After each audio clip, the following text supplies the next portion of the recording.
Il male è grande e vasto.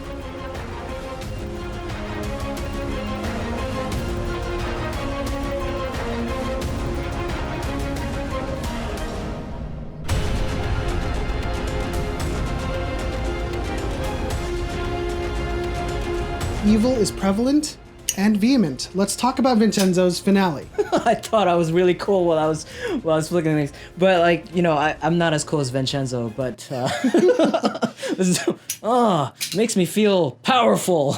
Absolutely. So let's talk about what just happened. Obviously, you know, we are leaving off with Mr. Kim attacking the Gumga Plaza, Yep. and Vincenzo didn't actually leave. He threw a bunch of money at the problem to his family, and I think it was a little over 100 billion won, where he was like, leave my family alone. And then he came back and he came So back. easy. He saved Miss Hong or Cha Young and the Gumga Plaza. But we also saw that a lot of the residents, yes, they do have sordid histories and sordid pasts. As they engaged in the thugs that Mr. Kim had hired, we had, you know, Mr. Toto, or the Italian chef. He used to be a Sirum champion, or a Korean sumo wrestler. We had Mr. Lee. He was a wrestler.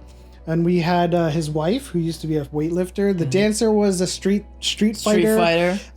We had Taylor, who used to be The ex-gang member Yes. with the scissors. I forgot what his nickname was. Was it Edward Scissorhands or something? or yeah, who was just the Scissor King or something from this old gang. And we saw this coming. We saw that he definitely was in an old gang. We had made some prediction videos, and we pretty much got them all wrong. I mean, maybe I got them all wrong because I had thought that they were planted there by the Chinese mob. And then, of course, the gold. We were right about the gold. The gold was taken care of by not only the monks, also Miss So and Cha Young. They were secretly moving them quietly into, Mr. Nam as well. Yeah, Mr. Nam as well. And so, yeah, that was actually pretty cool. But like, the sordid past of all of these tenants comes to light. And of course, Mr. An. Mr. An has the best, he doesn't have a sordid history, but he has the best comic book strip blowout, which was president of the Conciliary fan club. Which kind of turns out into the Kasano Gumga Plaza family at the end.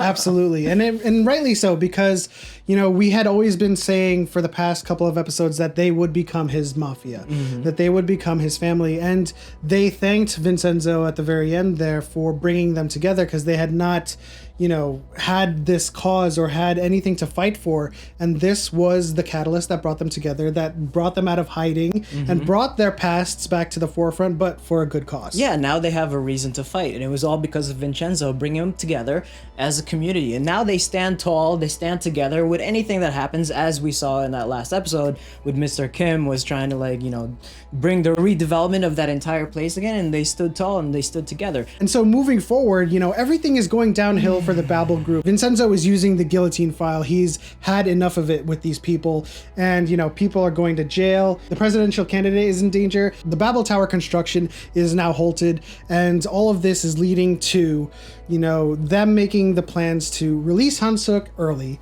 And we get to the most disappointing.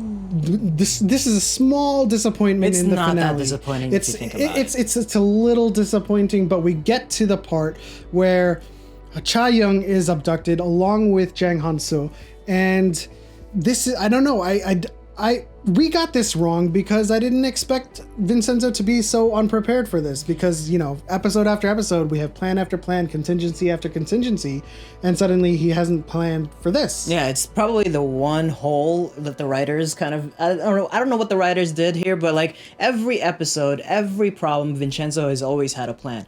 Except for this one. One of those things where Miss Choi planned to get him out of jail silently and secretly. And so I could kind of give it a pass. Yeah, right? I mean, like I said, it's a small little disappointment. And the only way that I could find myself forgiving of this hole is that it was there to make Vincenzo look like Cha Young was his weakness. That is the truth, though, because Cha Young has become his weakness. You've started to see him kind of have these longing eyes when she was putting on her makeup and her earrings, and he was just like, oh, He wanted that. Love is in the air. That's Yeah. what he wants to do. He wants to retire, move to Italy, and have some babies. But in any case, the big sequence of events happen with the hockey stick, with the gun, 2 p.m., his Yes. brother.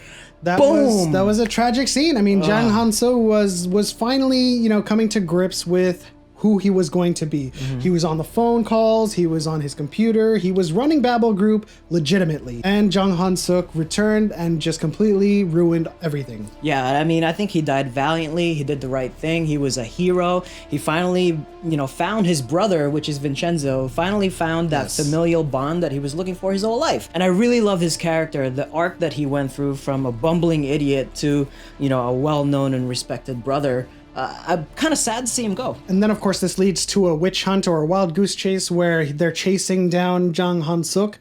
He is running around, he's hiring people left and right, and this leads to the death of Mr. Han, who was promised leniency by Vincenzo, but he gets executed mafia style on the steps of the courthouse. That was amazing. That was like Et tu, Brutus. That was very Julius Caesar, where just gangs of, well, not gangs, there was like a couple of them. There's two people with knives just brutally murders him in the steps of the Justice of Korea, or some so to speak. But like, Miss Choi, oh my goodness.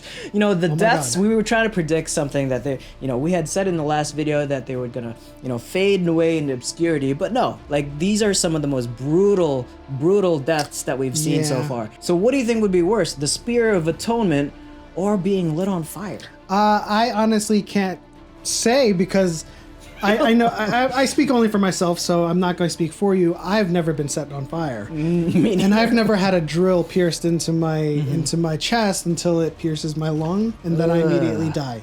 So these are all experiences I don't have. You guys let us know in the comment section below, but I don't know. 2 p.m. was tortured with like every 5 minutes of this drill going into him deeper and deeper. And then Miss Choi is just like bathed in gasoline and lit on fire. Very, very similar to the very first episode. Yeah, and we think that, after all of these previous episodes, we've always said, oh, the monster's out, the monster's out. No, the monster didn't actually come out until Chae-young was threatened. And as we say, Chae-young is his weakness, right? And so finally, the final straw, or the final camel's back was broken or something. However that idiom goes, she was threatened, and now the tiger was let loose. I don't know. There was the mom, his mother died, and then Chae-young was, shot. I don't think the monster came out. I think the monster was always there. Like the monster would just kind of hide a little bit here and there, enjoy a bit of levity and some humor, and then every once in a while come out and do some brutal tactics, and then kind of come back out to being nice again. But I think that was his worst display of being a monster. Yeah, it didn't seem bringing like out tactics he learned from the Russian mafia. Oh my goodness, it was so brutal. And then you get these scenes at the end when they meet each other again after like a year. He comes back with Italian diplomats or some sort of event, and then they have this really heartwarming kiss. And like I think we were alluding to this too, like we have this anti-hero slash villain slash hero, and it's one of the best things we've ever seen. Yeah, it's probably my favorite thing about this show is that we have a protagonist and an antagonist, but they're both villains, and they never for once try to justify Vincenzo's actions. Literally we always have a hero and a villain, and they face off and the hero wins. But in this case, in this show, the entire crux is that yes, there is a hero in this, and that there was a cause worth fighting for, and the villain did in fact lose, but the villain is still out there. Yeah, he is still a villain. Like no matter how hard you peel it or like skin it or like turn it upside down, Vincenzo is still an evil dude. He does these brutal things. He's a murderer. I mean, we cheer for him because he's like the protagonist that we, are very like drawn to. But like Joong Ki is just an amazing actor. Like the range of acting that he pulled off in this drama was incredible, from just being straight up silly as Taeho. Shout out to Taeho there, and Inzaghi. From being funny to being serious to just being downright brutal. Like all of his nuances was just so good. And this brings me back to the quote that he says to Mr. An when he's handing him the guillotine file: "Do not chase justice. Trample your enemies with this." And so for the entire series, Vincenzo isn't trying to let on or put on airs about being a hero or being good. At the very end, he, relegates himself to having one job, if there is no brutal justice, he's just going to have to accept the job of taking out the trash. Yeah, and then go back to his private island in the Maltese, The Malta, and he'll go back to his private island in Malta, and even evildoers want to live peacefully. I mean, that's what he said, right? Yeah, and I like especially to point out the scene with the monk where he's like, I don't think I can ever be good, and the monk is like, you're Vaisravana, you keep the yakshasas and the rakshasas in check. I don't know much about that mythos, but I assume it has something to do with as many sins as you commit, you'll still get compliments from the person or the people that you are trying to fight for. There's always an angle, or there's always a way for you to kind of have some kind of redemption, or kind of be bathed in some kind of light that is acceptable, I guess. Yes. I have no idea. I don't understand that mythos either. As long as you're not trying to come off as a hero or like an Avenger, right? But he's pretty much like, the way the writers have written Vincenzo is like, this is who he is. He's a killer,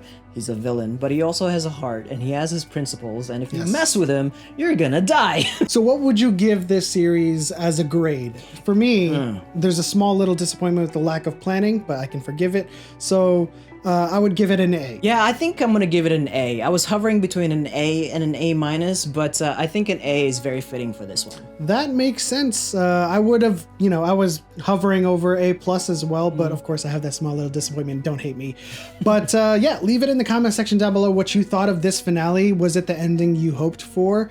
And give your own grade in the comment section as well. Like this video if you enjoyed the video, and subscribe if you're new. Turn on the bell notification, or else he will open up a Zippo lighter at your home. That was a fake threat. Yeah, like, subscribe, do all that good stuff. Turn on the bell notifications, but we'll see you in the next one.